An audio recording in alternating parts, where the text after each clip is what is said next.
喺 AI 嘅時代，數學唔單止係人工智能嘅底層語言，同時都係 STEAM 其他學科嘅核心，更加係小朋友通往未來嘅關鍵能力。好多人會將小朋友嘅學習表現帶至未來嘅成就，主要關於遺傳智商。但係根據科學研究表明，智商嘅遺傳因素只係佔大約40%。大腦神經連接嘅建立同優化，核心功能嘅發育，主要係喺3至8歲之間完成。咁所以喺呢一個年齡段，提升信息輸入量，強化佢哋嘅認知能力，鍛鍊數學思維嘅話，係可以對小朋友嘅智商產生終身影響。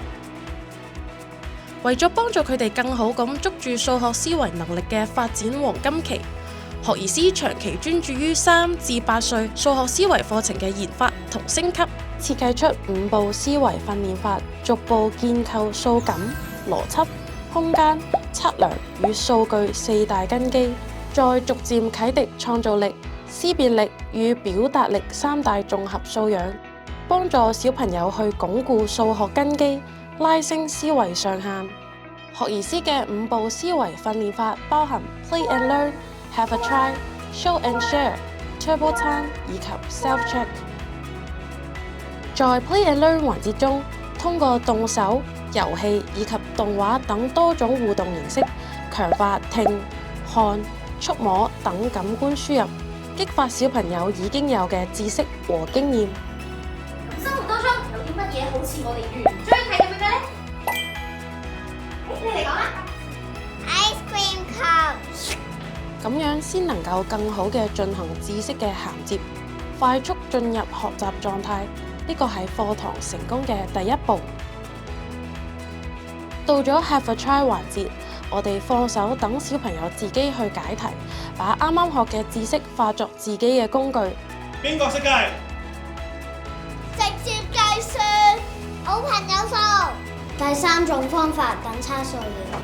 小朋友喺嘗試中獲得成就感，而創造力同埋思辨力都會喺過程中得到有效嘅提升。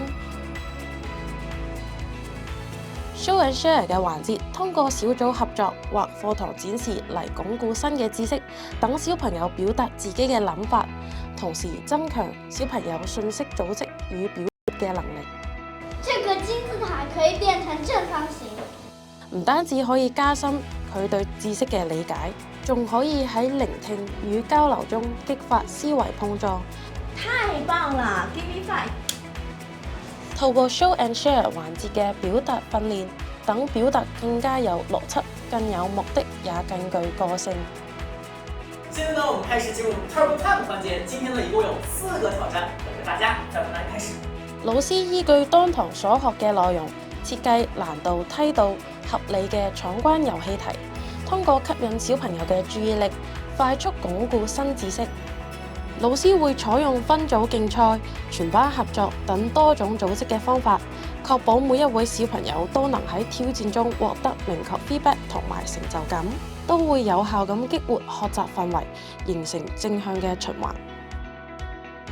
最後，在 Self-Check 環節，小朋友需要獨立回顧並口述課堂嘅核心要點，幫助小朋友喺反思中檢驗學習嘅成果，穩步提升原認知能力，形成學習嘅閉環，讓小朋友學會學習。通過學而思嘅5步思維訓練法，小朋友能夠把知識轉化為思維能力，愛上數學，持續成長。